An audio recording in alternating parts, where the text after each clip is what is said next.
संसार में अगर जीना है अच्छी तरह से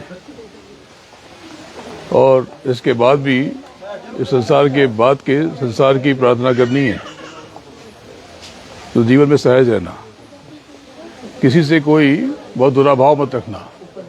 किसी ने अगर आपका अपमान कर दिया तो ये चिंता मत करना कि उसने आपका अपमान कर दिया, आपकी इंसल्ट कर दी।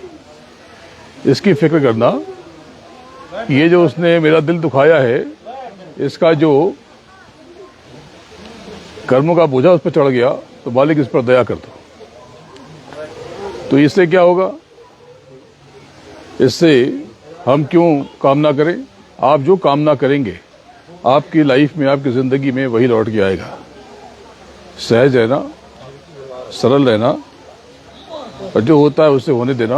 अपने कर्मों को ठीक रखना। कर्म चाहे काया से हो, चाहे विचारों से हो, चाहे वाणी से हो। हम सबको पता है कि कुछ 2012 में विचित्र हुआ,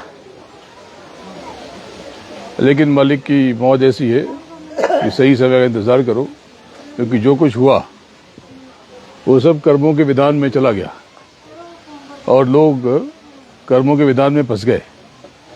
अब वो तो उनको भुगतना पड़ेगा। गुरु महाराज को अंतर में याद करते रहना, बिना गुरु के कुछ भी नहीं है। मैं शुरू से लेकर के आखिर तक केवल उन्हीं की बात करता हूँ। और ये मनुष्य शरीर, अगर आप इसमें अपने विचारों को आपने ठीक रखा तो आपका संसार भी ठीक रहेगा। सेवा भाव से ही आपकी ये भौतिक सुख समृद्धि आपको मिलेगी। और ये जो शरीर आपका है, ये प्रभु का घर है, ये मंदिर है। इसको शुद्ध रखना, स्वच्छ रखना, पवित्र रखना और साथ में इसको स्वस्थ भी रखना आपकी जिम्मेदारी है। तो खाने पीने में संयम रखना, विचारों में संयम रखना, वाणी में संयम रखना। अगर आपने सबकी चिंता की तो वो परमात्मा आपकी चिंता करेगा। अगर आप स्वार्थी होते हुए आप केवल अपने बारे में सोचने लगे तो बस आप खुद ही सोचो और खुद चलाओ जीवन अपना। कड़वे वचन बोलने वालों का तो पशु पक्षी भी साथ नहीं देते, तो भगवान उनको पसंद कैसे करेगा? वो प्रभु पसंद कैसे करेगा? आपके विचारों में शक्ति होनी चाहिए, आपके विचारों में और सोच में ताकत होनी चाहिए।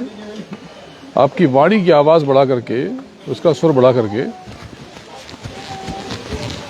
रखने का कोई अर्थ नहीं है। अगर आप जोर से चिल्लाते रहे, चीखते रहे, ये आपको मदद नहीं करेगा। क्रोध एक ऐसा भयंकर अभिशाप है जो पहले आपके आसपास आने वालों का सत्यानाश करेगा और बाद में क्रोध आपको भी 1000 बीमारियों से ग्रसित करके बर्बाद कर देगा। एक गुस्सैल व्यक्ति अपने आसपास का भी सत्यानाश करता है और अपने को भी खराब कर लेता है, उसको बीमारियां हो जाती हैं। तो क्रोध पे नियंत्रण पाना बहुत जरूरी है। क्रोध क्यों आता है? आपको खुद समझने का भाव। खुद को हमेशा मामूली समझो और आप क्या हो इसका समय आने पर इंतजार करो और समय आने पर सिद्ध कर देना। अगर आपको किसी विषय का बहुत ज्ञान है तो टोका टाकी मत करो। जब आपकी बारी आए तो आप हथौड़ा मार देना। दिखावे से बचना, दिखावे से बचना। जो हो आप छुपा के रखना अपने भीतर, अपने ज्ञान को, अपनी संपदा को, चाहे वो बौद्धिक हो चाहे वो भौतिक हो, अपने भीतर अपने रखो। जब अवसर आए एक ही बार उसको दिखा देना, सामने वाला चुप हो जाएगा। यानी जो विचार हैं आपके, जो आपका ज्ञान है, जब सही समय आए तभी कहना, बाबा मत कहना। विनम्र रहना, बहुत नाराज मत होना। परेशानी आएगी, उदास हो जाते हो, ठीक है, पर उस पर काबू पा लेना। और कोई अगर आपको कह दे तो बर्दाश्त कर लेना, कोई मुझे भी कह दे तो भी बर्दाश्त कर लेना। उसको कुछ कहना मत। हाँ, अगर कोई अपशब्द कह रहा, कोई खराब बात कह रहा, तो उसको जवाब देना प्रेम से कि भाई आप ये ठीक नहीं कर रहे, आपको ये पता नहीं है, जो आप सोच रहे हो सही नहीं है। सही तरीके से, अच्छे तरीके से अपनी बात को रखना सीखना। और मनुष्य शरीर बहुत अनमोल है। ये दुखनाशक काफिला चंडीगढ़ में, दुखनाशक काफिला ये चंडीगढ़ में आ गया और यहाँ से अब ये निकल करके कल एनसीआर में यानी फरीदाबाद और गाजियाबाद की तरफ बढ़ जाएगा और ये धीरे धीरे अपने विराम की तरफ ये आगे बढ़ेगा, उत्तराखंड ये पहुंच जाएगा। बड़ा सुंदर प्रवास रहा, बड़े अद्भुत अनुभव रहे। कुछ बातों से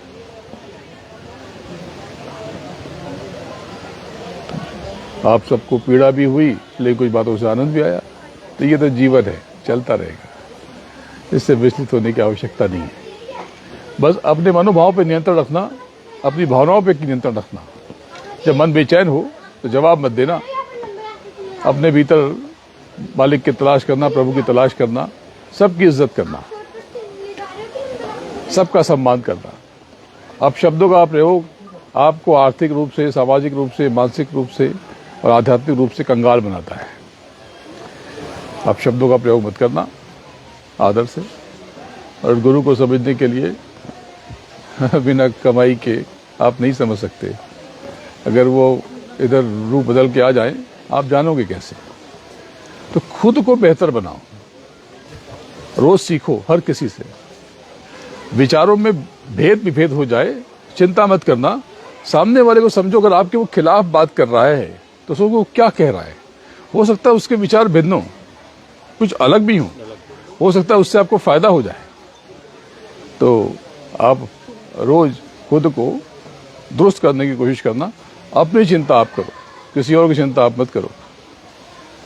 लेकिन नाम की कमाई जरूरी है, मालिक का अंतर में स्मरण सुमरण जरूरी है। ये कभी मत भूलना, ये कभी मत छोड़ना। बोलो जय गुरु को हमेशा याद करते रहना, सदगुरु को, गुरु महाराज को। वही गुरु हैं, मैं तो गुरु हूँ नहीं, मैं इनके चरणों की धूल हूँ। अगर मैं कुछ हूँगा भी तो आप पहचानोगे कैसे? मेरे कहने से तो ने आज तक कभी कुछ नहीं कहा। मैंने आज तक आपसे कभी नहीं कहा, कभी मैंने दावा किया कि मैं क्या हूँ। मैं कुछ हूँ ही नहीं। लेकिन अगर हूँ तो आप जानोगे कैसे? मैं कह दूँ मैं कुछ नहीं हूँ या मैं कुछ हूँ, तो जब तक आपके पास वो अंतर्दृष्टि ना हो आप नहीं जान सकोगे। लेकिन इतना ज़रूर है कि मैं कुछ हूँ या नहीं हूँ, मैं आपसे प्रेम तो करता हूँ। बस इतना ही रिश्ता, इतना भी आप मान लो तो अच्छा लगेगा।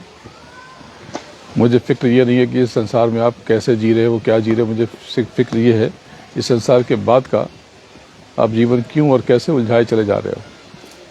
ये सब जो इकट्ठा किया सब यही छूटने वाला है, और आपको ये सत्य तथ्य जान के भी आप अनजान बने रहने की कोशिश करते हो। बोलो जय गुरुदेव। जय गुरुदेव नाम किसका? प्रभु का। जय गुरुदेव नाम किसका? प्रभु का।